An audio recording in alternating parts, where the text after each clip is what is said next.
आपने देख लिया वो जो एक कहावत है ना, टर्की बा टर्की हिंदी बा हिंदी, तुर्की बा तुर्की हिंदी बा हिंदी, उसको और सामान्य तरीके से कहा जाता है। इसका मतलब यह कि जिसको जो भाषा समझ में आती है समझाओ, और टर्की को यह बताया जाना शुरू हो गया है।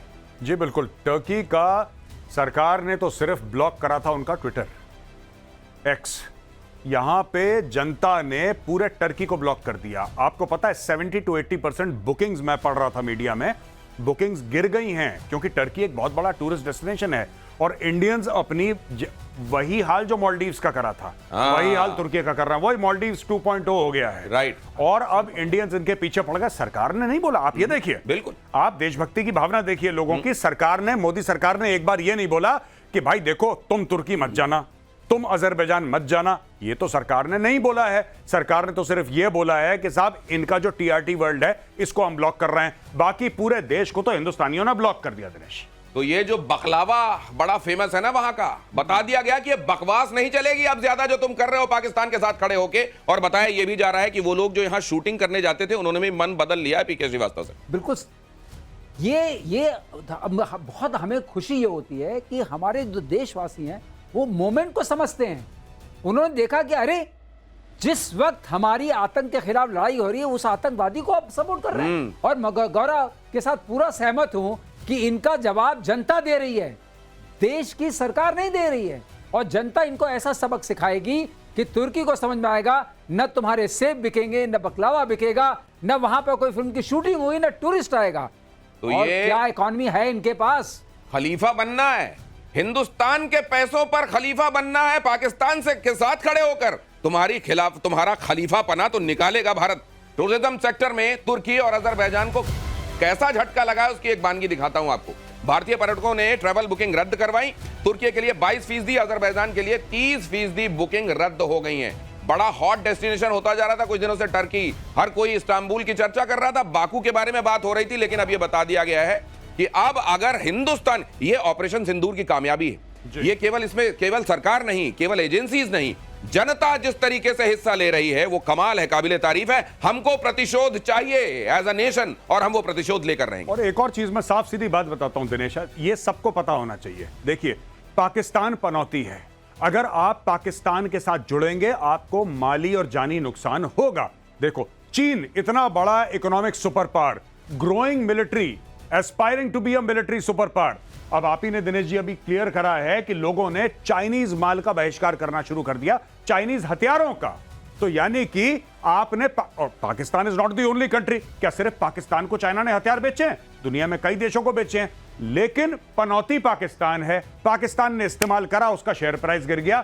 कल ही कल बिलियंस ऑफ डॉलर्स का चाइना को लॉस हो गया। यहां पे तुर्की ने बोला पाकिस्तान को कि जी 80 भी मुसलमान, 33 भी मुसलमान, आ जाओ जप्पी पाओ। पता लगा तुर्की को भी लग गई टेपी। अब तीसरे लेवल पे अजरबैजान गया। धीरे धीरे धीरे जितने भी देश हैं ये दुनिया में मशहूर होने वाला है। मैं आपको बताता हूं दिनेश, ये मशहूर होने वाला है पाकिस्तान अगर आप पनौती है। पाकिस्तान के साथ खड़े हैं, अगर आप पाकिस्तान के साथ खड़े हैं तो बॉस ये पनौती है। This bad luck will follow you everywhere. प्रतिशोध की आज की पंच लाइन, पाकिस्तान पनौती है। और ये भी देख लीजिए जरा, इसीलिए शायद हमारे पुरखों ने कहा था महिमा घटी समुद्र की, रावण बसा पड़ोस। लेकिन ये सुनते कहां है, भारतीय शास्त्रों को सुन ले जरा। पाकिस्तान के एयरबेस पर अटैक को लेकर खुलासा, रहीम यार खान एयरबेस के सुरक्षा कर्मी की हत्या। ये भी तो बेचारा कलमा पढ़ता रहा होगा, हत्या कर दी गई है उसकी। सुरक्षा कर्मी की हत्या, रहीम यार खान एयरबेस के सुरक्षा कर्मी की हत्या, उसके सिर पे ठीकरा फोड़ दिया। बताइए, घर में मिली डीएसपी सैफुल्लाह की लाश। रहीम यार खान एयरबेस भी हुआ था तबाह। रहीम यार खान को भारत ने फोड़ा, उन लोगों को समझ में नहीं आया कि अब हम किस पे, तो वहां का जो बेचारा डीएसपी था उसको मार दिया गया। हालांकि उसके बारे में ये कहा जा रहा है कि उसने आत्महत्या कर ली, लेकिन AK-47 हाथ में लेकर कोई खोपड़ी में गोली नहीं मारता। तो मुझे तो ये समझ में नहीं आ रहा कि इन्होंने ठीकरा फोड़ा, डीएसपी तो बेचारा पुलिस का अफसर है, उसका क्या लेना देना है। वो देखिए आप आज की तारीख में ये तस्वीरें सामने रख रहा हूं। नहीं, मैं समझ रहा हूं आज की तारीख में पाकिस्तान क्या कह रहा है चाइना की इज्जत बचाने के लिए कि भारत ने जब अटैक करा तो चाइना के जो एयर डिफेंस सिस्टम थे हमने ऑन ही नहीं करे। किसी तरीके से पाकिस्तान का जो बाप है, जो अब्बू है पाकिस्तान का, यानी कि चीन, वो उसकी इज्जत बच जाए तो पाकिस्तान फिर अपने ऊपर, दुनिया सच जानती है, दुनिया सच, ये देखिए चाइनीज माल था, ये चाइनीज माल था इसलिए नहीं चला। जब मौका होता है चाइनीज माल फेल होता है, ये बात तय है, और चाइनीज माल हो गया फेल। आज की तारीख में पाकिस्तान चाइना को उल्टा कवरिंग फायर दे रहा है कि नहीं नहीं नहीं, आपके जहाज बहुत अच्छे थे, हो सकता है हमारे ही पायलट ना लायक हो। ये भी हो सकता है ना। बिल्कुल। अब जब J10 वाली कंपनी चेंडो एविएशन का शेयर प्राइस गिरा 9.5%, तो हाहाकार हो गया, हाहाकार हो गया साहब। 9.5% शेयर प्राइस ऐसे नीचे धड़ल्ले से, और वहां पे इंडियन स्टॉक मार्केट में वेपन कंपनीज मोटा पैसा कमा रही हैं। और जो हमारे प्लेटफॉर्म्स ने काम करा है जबरदस्त, चाहे वो ब्रह्मोस हो, चाहे और भी चीजें हों, जो हमारे प्लेटफॉर्म्स थे जिन्होंने तहलका मचाया पाकिस्तान के अंदर, उनकी वाहवाही पूरी दुनिया में हो रही है। हमारे शेयर प्राइस, हमारी कंपनी के शेयर प्राइस। और सुन लीजिए जरा, एवीएम श्रीवास्तव जुड़े रहे हैं इस तरह के बहुत सारे हथियारों के मैन्युफैक्चरिंग, उनके प्रोडक्शन के लेवल पे। सर ये कितना बदल गया तब जब आपने छोड़ा सिस्टम? मैं आपको बता रहा हूं, ये इतना बदल गया है कि अभी आकाश की इतनी डिमांड चल रही है, सब मांग रहे हैं हमें दे दो ब्रह्मोस, हमें दे दो। अब ये बहुत बड़ी बात है, हमारे पास कितने वेपन प्लेटफॉर्म्स हैं, चाहे वो सबमरीन्स के फॉर्म में हो, शिप्स के फॉर्म में हो, LCA के फॉर्म में हो। अब तो जब भारत से निर्मित जो वेपन्स हैं, वेपन प्लेटफॉर्म्स हैं, मैं आपको दिनेश बता रहा हूं, सबका विश्वास मिलेगा, क्योंकि चाइना का तो बिल्कुल खत्म हो गया और हिंदुस्तान के वेपन्स ने खत्म तो किया। सर मैं ये भी जानना चाहता हूं, जो कह रहे थे कि मेक इन इंडिया क्या हो रहा है, उनको भी जरा जवाब है। जो चुपचाप जाकर चाइनीज अथॉरिटीज के साथ मुलाकातें करते हैं, उनके लिए भी एक बड़ा जवाब है। पाकिस्तानी एयरबेस पर तबाही के एक और सबूत आपके सामने रख रहा हूं, सैटेलाइट तस्वीर में साफ। अब क्या है, जब गाल में तमाचा पड़ता है ना, तो दूर से उंगलियां आपको थोड़ा थोड़ा लाल लाल सा गाल दिखाई देता है, जब और करीब जाते हैं तो एक एक उंगली उपटी हुई दिखाई देती है। ये वही उपटी हुई उंगलियां हैं। 5 एयरबेस पर तबाही की तस्वीरें और क्लियर सामने आ गई हैं। प्राइवेट कंपनी मैक्सर ने जारी की है तस्वीरें, तस्वीरें बड़ी क्लियर अब सामने हैं। और मतलब अब जो पहले दूर से दिखाई दे रहा था, समझना पड़ रहा था, अब वो बड़ा साफ साफ दिखाई दे रहा है। नहीं बिल्कुल। और ये जो कंपनी आपने बोला ना प्राइवेट, ये प्राइवेट शब्द जो इस्तेमाल करा है, ये दिनेश सबसे जरूरी है। क्यों? क्योंकि अगर हम ये फोटो ले सकते हैं, तो ये फोटो तो पाकिस्तानी भी ले सकते हैं। नहीं, वो कहीं से बना के लाए हैं। वो 3-4 दिन बाद कहीं से बना के लाए हैं। लगता है उन्होंने कहीं किसी जिन से या किसी से रिक्वेस्ट की होगी कि बना दो हमारे लिए, कुछ लेके आए, आगे बताऊंगा। हाँ, तो ये लोग हैं पाकिस्तानी, तो पाकिस्तानी कुछ मत करो, आप सीधा जाओ, अपना क्रेडिट कार्ड दो।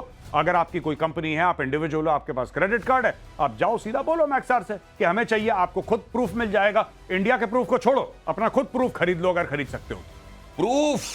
प्रूफ मैन्युफैक्चर किया जा रहा है और वो दुनिया के सामने भी आ रहा है। पाकिस्तान ने किया है। पाकिस्तान के एक और पाप का खुलासा, आतंकी संगठनों को फिर से खड़ा करने की कोशिश कर रहा है। क्या करे, कैसे बाज आएगा? इसीलिए कहते हैं गौरव आर्या कि डॉबरमैन बनाना पड़ेगा।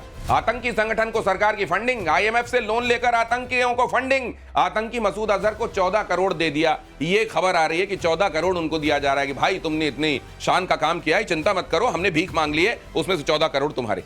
देखिए साहब, ये मैं तो कह रहा हूं ना कि ये मसूद अजहर है, ये हाफिज सईद है, ये सब लोग रेजिमेंट्स रन करते हैं पाकिस्तान आर्मी की। ये लश्कर तैयबा, ये जैश मोहम्मद, पाकिस्तानी मानते नहीं इनको टेरर ऑर्गेनाइजेशन। अगर मानते तो वो लेफ्टिनेंट जनरल पीछे उनके नमाज जनाजा में होते, वो 2-2 मेजर जनरल, 3-3, 4-4 ब्रिगेडियर। उनका क्या मतलब था? कोर कमांडर कैसे खड़ा हो गया वहां पे जाके?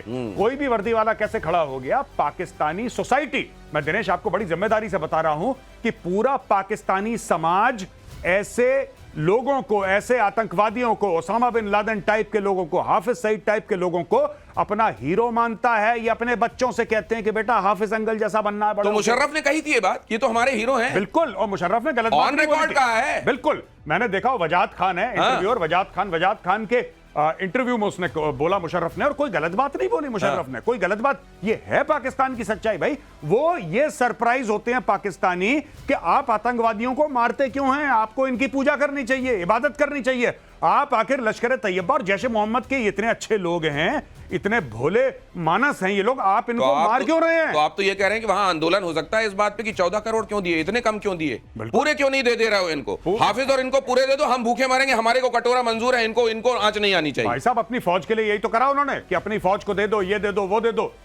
जर्नल जब वहां पे रिटायर होता है, 4 स्टार जनरल, उसको 90 से लेकर 100 एकड़ जमीन बिल्कुल ना के बराबर दामों पे मिलती है। लीजिए, ये है हाल वहां का। पाकिस्तान के पाप का एक और कबूलनामा, एक शख्स ने बताया कि उसके 2 बेटे मरे, लश्कर तैयबा के आतंकी थे दोनों। मुरीदके में हुई स्ट्राइक में दोनों की मौत हुई। मौलवी ने बताया कि उन्हें 5 बेटे और हैं और वो उन्हें भी मुजाहिद बनाएंगे। ठीक है, कोई बात नहीं, फिर मिसाइल जाएगी उनके बाकी 5। ये